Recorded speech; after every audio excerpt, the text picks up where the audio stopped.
So there's a really specific moment a lot of people hit with their first website. You finally start getting a little traffic, you go to load your homepage to see how it looks, and suddenly it feels like the site is moving in slow motion. And most of the time, that's not because you built something wrong. It's just the reality of shared hosting. It's cheap and easy, but you're basically sharing the same pool of resources with a ton of other sites. So performance can start getting a little inconsistent once your site has any real activity. So in this video, I'll break down what VPS hosting actually is in plain English, what changes when you move from shared to VPS, and the main signs that tell you it's worth upgrading so you get better speed and stability without making things unnecessarily complicated. Now I'll also show you why Hostinger is one of the more reliable and affordable places to start with a VPS, especially if you want something that still feels pretty straightforward to manage. So starting with the basics.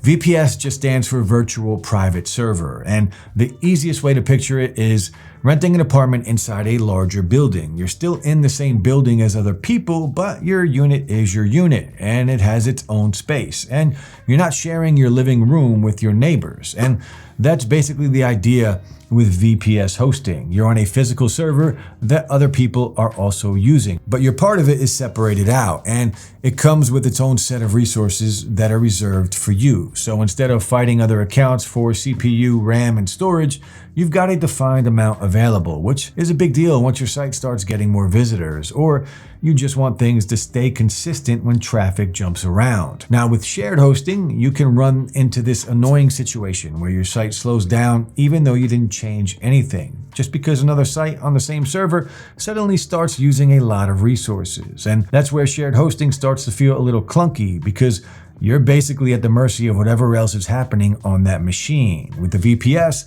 that problem is mostly taken off the table because your resources are set aside for you and they stay available, which is why it's usually a pretty big step up in performance and control, especially if you're running multiple sites or you've got an online store where downtime isn't really an option. And the reason VPS can do that is because of virtualization. One physical server, it gets split into multiple isolated environments, and each environment acts like its own server with its own operating system, storage, and resource limits. So even though the hardware is shared behind the scenes, your setup is not getting mixed in with someone else's. And that's what makes a VPS feel a lot like a smaller dedicated server, just without paying dedicated server pricing. Now, if you are looking at Hostinger specifically, their VPS uses KVM virtualization, which is designed to keep those environments properly separated. So your VPS stays isolated and your performance stays consistent. And you can choose the operating system you want to run, like Ubuntu,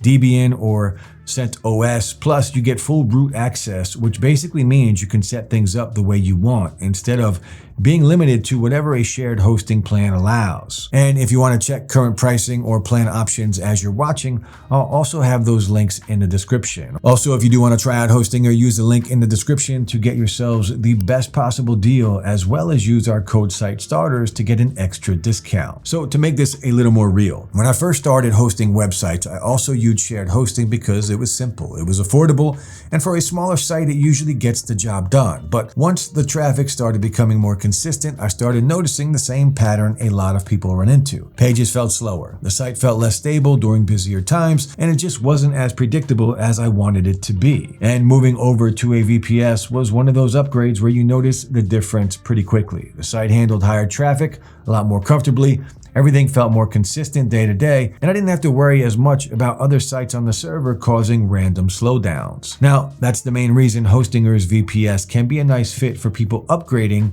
from shared hosting, because it gives you that extra performance and stability, but it doesn't feel like you need to be a full-time server admin to use it. Their dashboard is clean and easy to work with, and you can handle a lot of the basics from the control panel, like checking resource usage, managing backups, and doing common server tasks without it feeling overly complicated. And on the hardware side, you're also getting faster storage with NVMe SSDs, along with AMD Epic, which is a big part of why load times and overall responsiveness tend to feel better once you make the jump. It's just a more capable setup for sites that are starting to outgrow the entry-level environment. Now, another big advantage with VPS hosting is that it scales in a way shared hosting just doesn't. So instead of hitting a wall and then having to rethink everything, you can start with a smaller VPS plan and then add more resources later as you need them. And if your traffic spikes or your site starts growing faster than you expected, you can upgrade your CPU or your RAM without having to rebuild the whole setup from scratch. Security is another area where VPS tends to make more sense long-term because your environment is isolated. Other users on the same physical server